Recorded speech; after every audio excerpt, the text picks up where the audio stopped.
願主與你哋同在。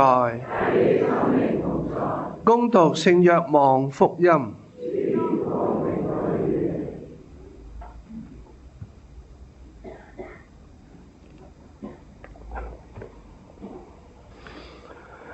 猶太人的逾越節近了，耶穌便上耶路撒冷，在殿院裏耶穌看見賣牛羊鴿子的及坐在錢莊上兌換銀錢的人。耶穌於是用繩索做了一條辮子，把眾人連羊帶牛都從殿院趕出去，又傾倒了換錢者的錢銀，推翻了他們的桌子。耶穌對賣鴿子的人說：把這些東西從這裏拿出去，不要使我父的殿宇成為商場。耶穌的門徒就想起了經上記載的話：我對你殿宇所懷的熱忱，把我耗盡。猶太人便問耶穌說：你顯什麼神蹟給我們看，證明你有權做這些事？耶穌回答他們說：你們拆毀這座聖殿，3天之內我要把它重建起來。猶太人就說：這座聖殿建築了46年，你在3天之內就能把它重建起來嗎？但耶穌所說的聖所是指他自己的身體，所以當耶穌從死者中復活以後，耶穌的門徒就想起了耶穌曾說過這話，便相信了聖經及耶穌說過的話。當耶穌在耶路撒冷過了逾越節時，有許多人看見他所行的神蹟，便信從了他。耶穌卻不信任他們，因為他認識所有的人，他並不需要誰告訴他人是怎樣的，因為他洞悉人的內心。上主的話。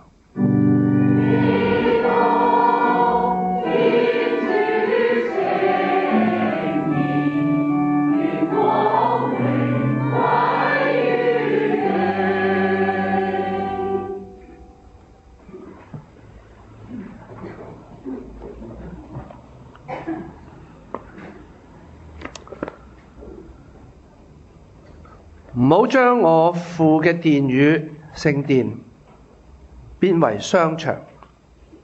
今日想同大家從另一個角度去默想呢段經文，呢段好短嘅經文。唔好將我父嘅殿宇變為商場。一個人嘅成熟成長呢，必須要經過2個好重要嘅基地或者地方。一個呢，就係家庭。另外一個呢，就係學校。呢2個地方都係好神聖嘅，都係天主嘅殿宇嚟。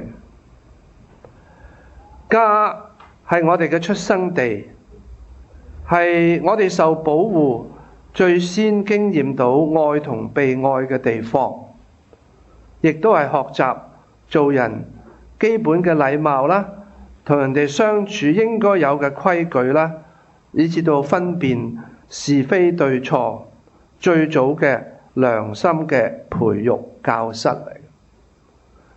喺屋企裏邊如果學唔到呢，喺出邊係好難學嘅。所有呢啲嘢都係喺屋企裏邊學。學校呢，就係接住並且同家庭一齊培養我哋嘅孩子喺思考啦，喺感情，喺同人哋相處同埋品格上發展另一個唔可以缺少嘅基地。從某個程度嚟講呢，學校就係屋企嘅延續，而老師呢，就係爸爸媽媽嘅代理人。呢2個地方都係天主好重視嘅地方，因為都係佢臨在嘅地方。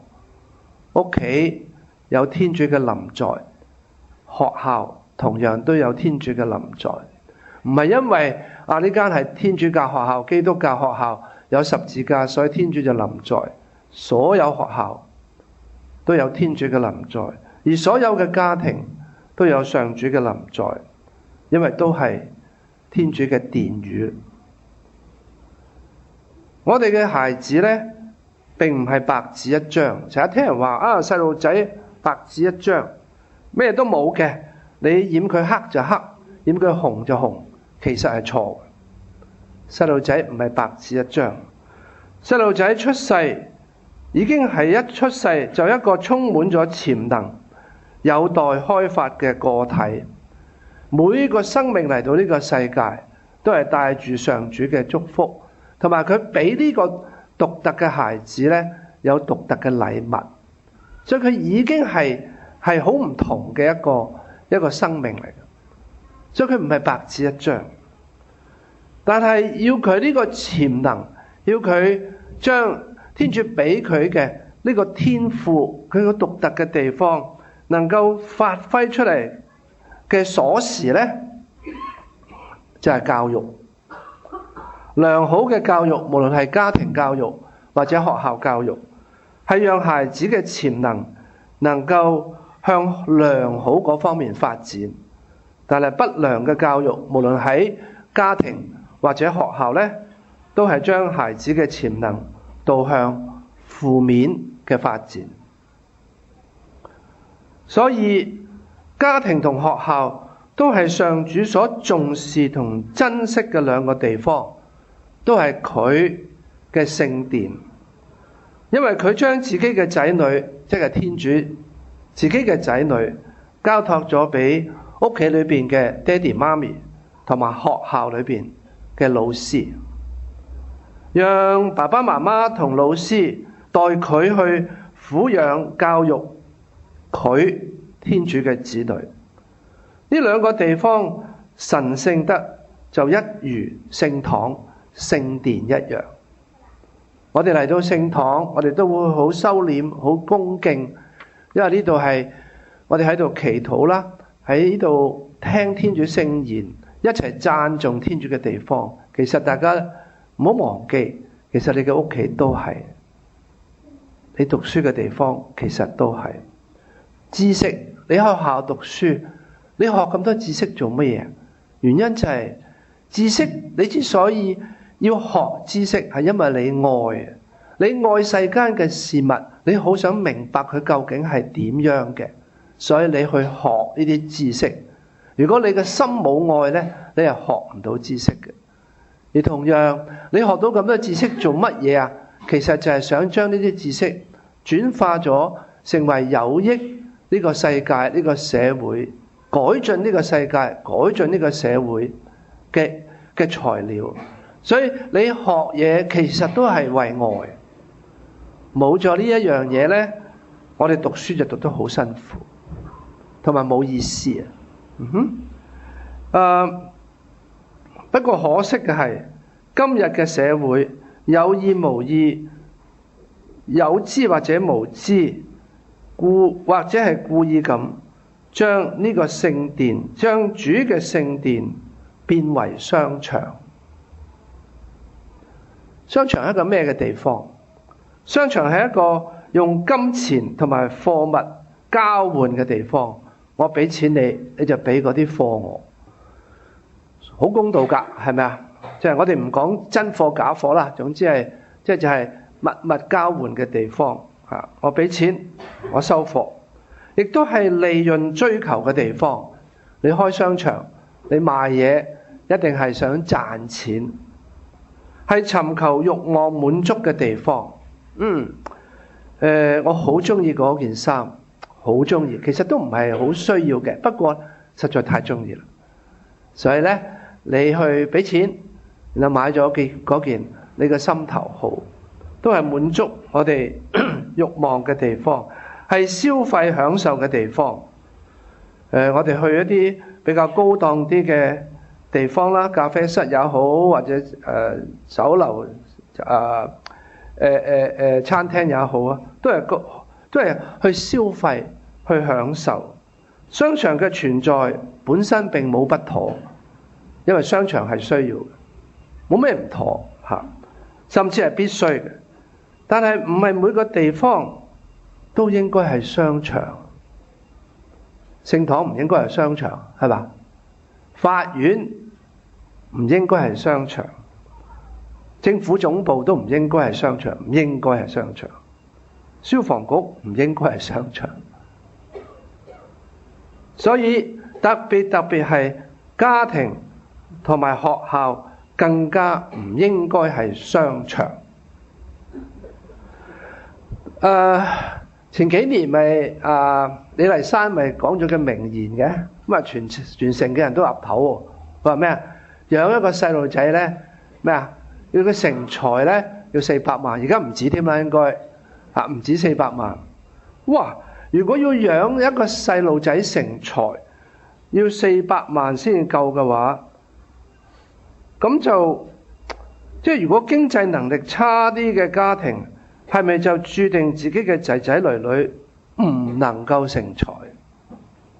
呢個係荒謬，呢個講唔過去。一個人成才唔係視乎你純粹係你飲嘅奶粉係咩牌子係咪佢細個已經能夠揾到一間而家成日講嘛，贏在起跑線啊嘛。原來有啲咧話喺肚裏邊，即係仲未出世嘅 BB 咧，已經同佢訂緊位啊！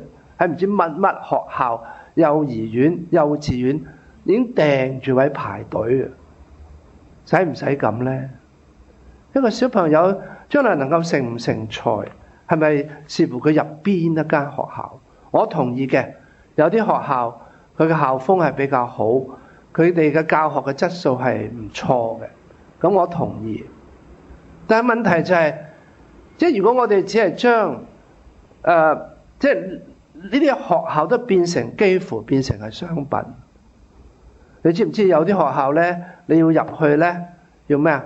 俾一定嘅叫做唔知咩錢喎，幾廿萬喎。即係你叫做資助學校發展基金，你冇幾廿萬，你排隊都冇資格。咁係咪我哋將學校即係教育都變成係商場？我有時經過啲學校，即係普通一般，我哋啲都係全港都有啲學校都係好學校嚟嘅，其實都係。不過咧，成日見到好多 banner 就吊住喺學校出邊。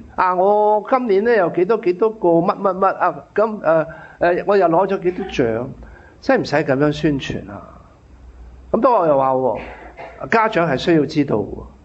如果知道你間學校哇，可以有幾多個入到大學，咁梗係考慮你嗰間啦。咁其實係咪有啲似係商場咧？啲貨品啫嘛，名牌啫嘛。究竟所謂要栽培一個人嘅才係咩才呢？係財富嘅才呢？抑或係才智嘅才？我想我自己嘅仔女長大之後，佢嘅質素係乜啊？係做一個誠實嘅人，抑或係做一個成功嘅人？呢個其實差少少嘅啫。誠實同成功，誠實冇用嘅神父，實做乞衣㗎，你誠實，唉，梗係成功啦，揀成功啦，係咪啊？成功啲乜得㗎？我又再問我，成功啲乜得㗎？賺到好多錢，乜，但點解佢哋唔開心嘅？你個家搞到咁立亂嘅？做個有愛心嘅人，抑或係做一個處處都防人、處處都揾人着數嘅人？有愛心啊，係愛心唔值錢嘅，好容易俾人呃嘅。最緊要嘅就係小心處處防人嚇，寧可咩啊？寧可咩話？害人之心不可有，防人之心不可無。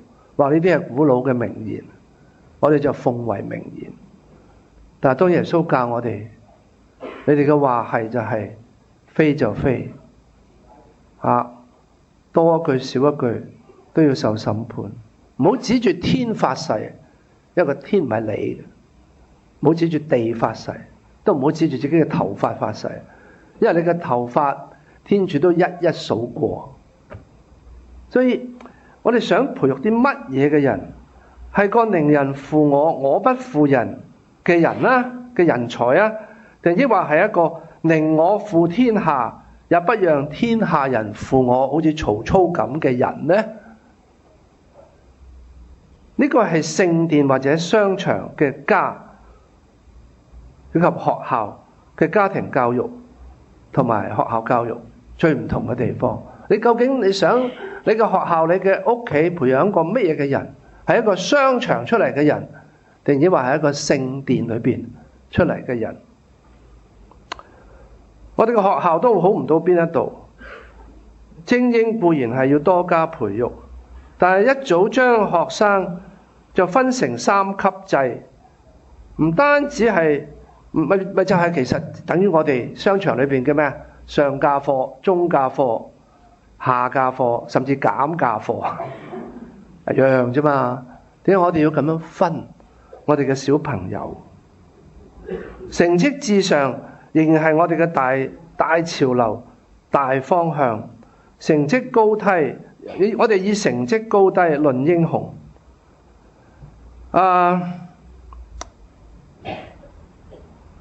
讓我哋好多小朋友嘅自信心受到打壓，好早就受到打壓。最近同一班朋友傾，即係都係中學嘅老師，佢話：哎呀，如果要做教育，真係要由咩啊？由小學嗰度做起，因為我哋做心靈教育。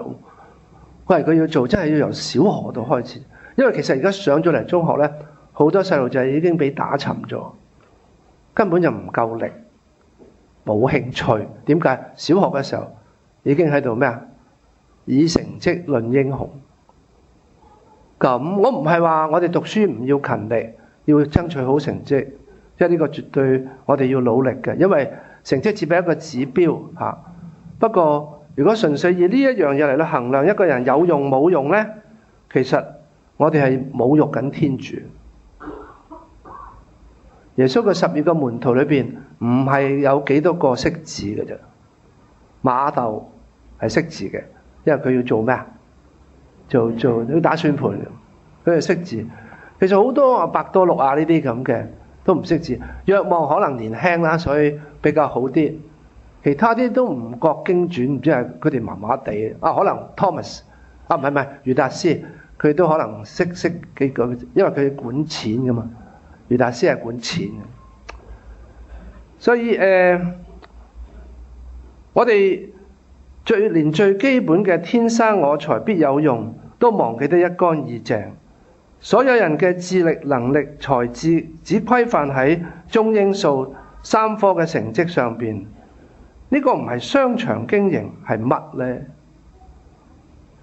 我無意喺度即係話呢啲喺聖堂祭台前去批評咩政府嘅教育政策，呢啲好大件事嚟，即係好大嘅嘢，唔係喺度想。